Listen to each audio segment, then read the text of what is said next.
folks, I want you to sound like a trillion people for the one, the only, the incredible Wallis!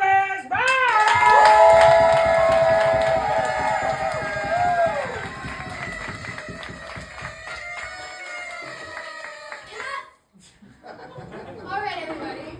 So,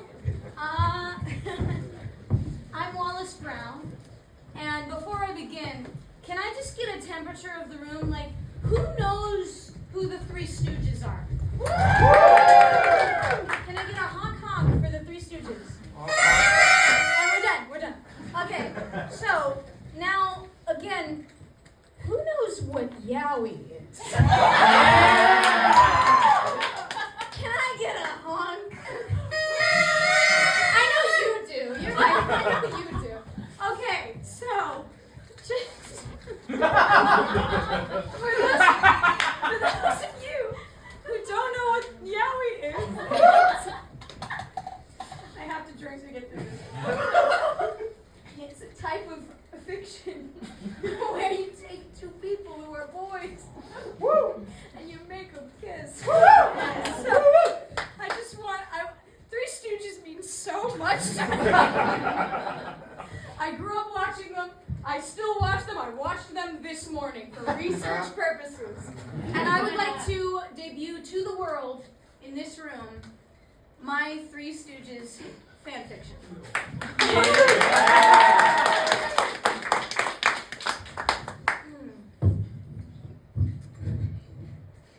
It was a warm summer evening, and as he stirred awake, the sunlight flooded Larry's eyes. That's Larry. Oh, okay, wait. This is Curly. Yeah. This is Mo. This is Larry. These two are brothers. They're not. The sunlight flooded Larry's eyes. He sat himself up and checked his surroundings. The car was putting its way down the road. The birds were chirping, and there was Mo. Behind the wheel, concentrated straight ahead. The birds were chirping.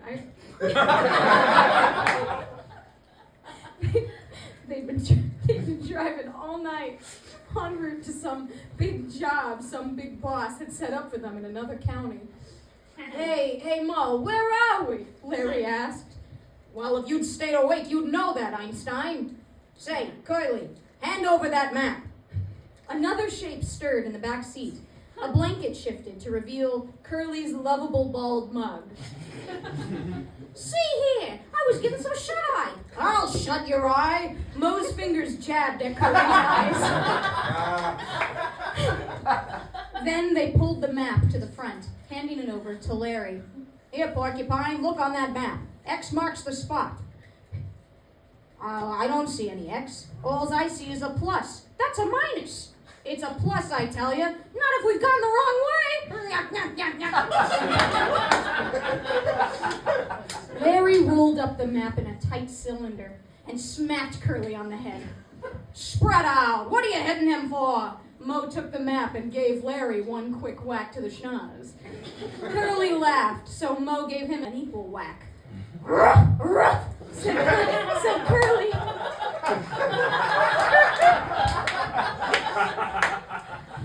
Thanks to the both of you taking a beauty nap, now we're lost. Mo stopped the car. Curly, you go and take a look around. I got a perfect look right around here. Get going, he slapped him. said Curly before complying, leaving Mo and Larry alone in the car. The sun was beginning to set. The sun was beginning to set. Larry checked his appearance in the reflection of the window. His lush, curly brown hair twinkled amber in the rays of the evening sun. He shifted in his seat. His suspender straps were beginning to cut into his shoulders, holding in place a long-sleeve shirt which bagged around his wrists. Larry's eyes drifted, landing on a building poised at the top of a nearby hill. Shea Hotel, read the sign. Oh boy, Mo, there's a hotel up there. We're saved. Great, we can get a room for the night. They sped the car uphill towards the hotel, leaving Curly behind completely. Curly cried, sprinting up the hill after them. Page turn. Larry turned to take in Mo. His straight black hair was shiny, lightly windblown, and draped perfectly around his focused, deep-set eyes. His sleeves were rolled up to the elbow, exposing his large forearms. His muscles were well developed. Larry speculated it was from years of hoisting the other two up violently, him by his hair and Curly, a bald man, up by his ears. He had such grip strength. Larry shook his head, turning his gaze again to the road as they pulled into the car park. Meanwhile, Curly was out of breath from his fast-paced hike, but he had just a bit further to go, and he'd reach his older brother and Larry, their family friend.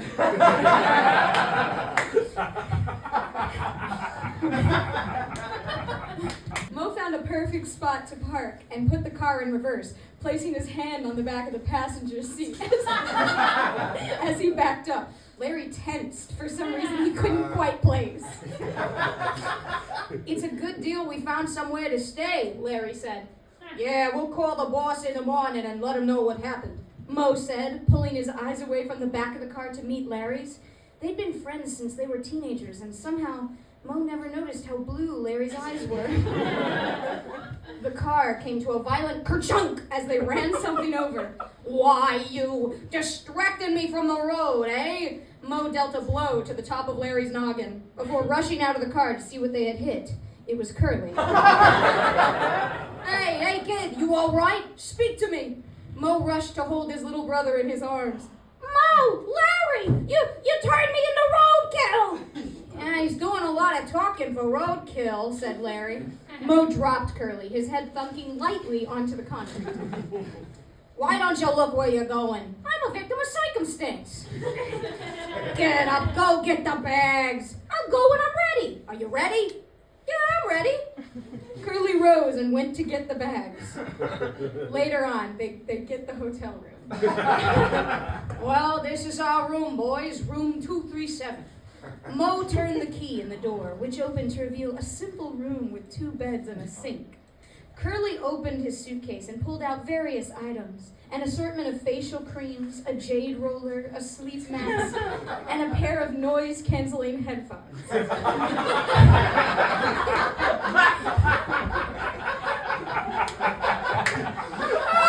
I can tell you two hate this.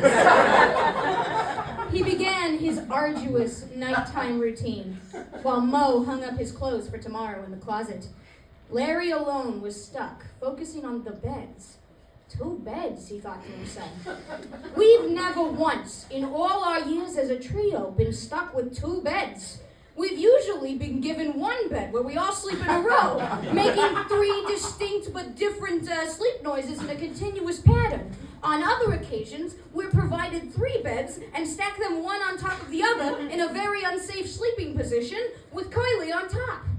But 2 beds? Someone's going to have to share. The thought made Larry nervous. Mo approached him, loosening his tie.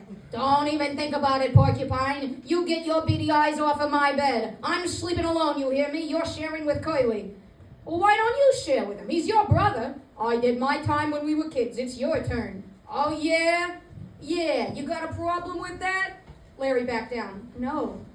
I don't have a problem with that.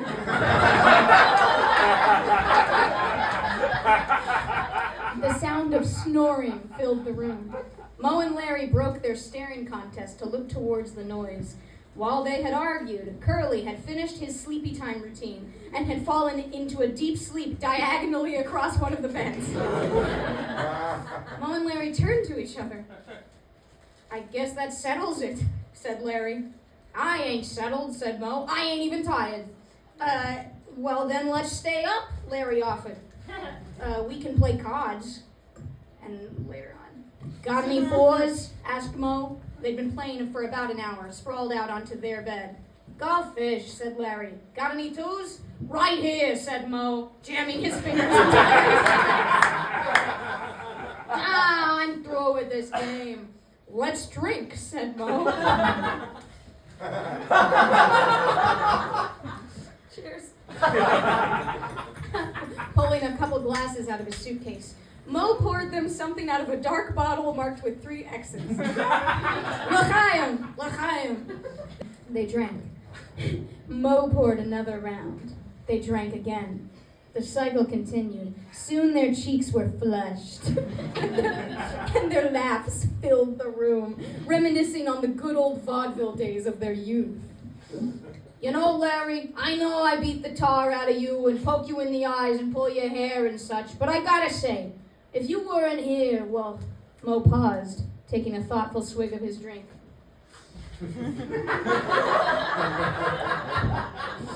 Larry held his breath. You're a good influence on my brother, he said. Oh, Larry sighed. Yeah, thank you, Mo. Wise guy. Ain't you gonna compliment me? Said Mo. Yeah, well, you know, Mo, he stared, dumbfounded. Mo was so beautiful.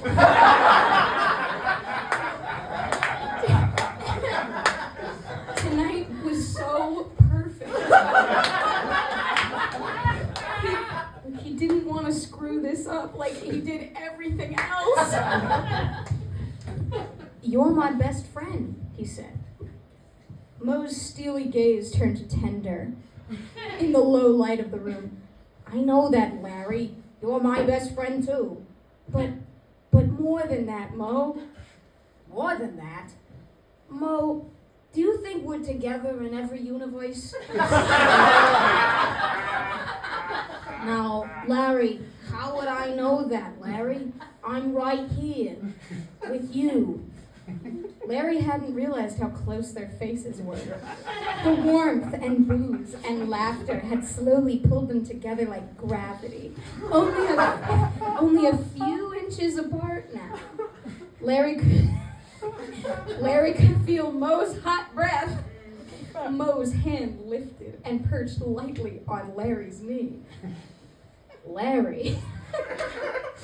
Their eyes met, and without thinking, they began to lean in. Suddenly, the door swung open to reveal a frumpy brunette man who had a similar facial structure to Mo and Curly. Shemp! Cried Mo. This is the 4th guy on the box. Shemp! Cried Mo. Shemp, you're back, said Larry. Mo, you get your stinking hands off of my Larry. His noise is really hard to do, said Shemp, the 4th stooge.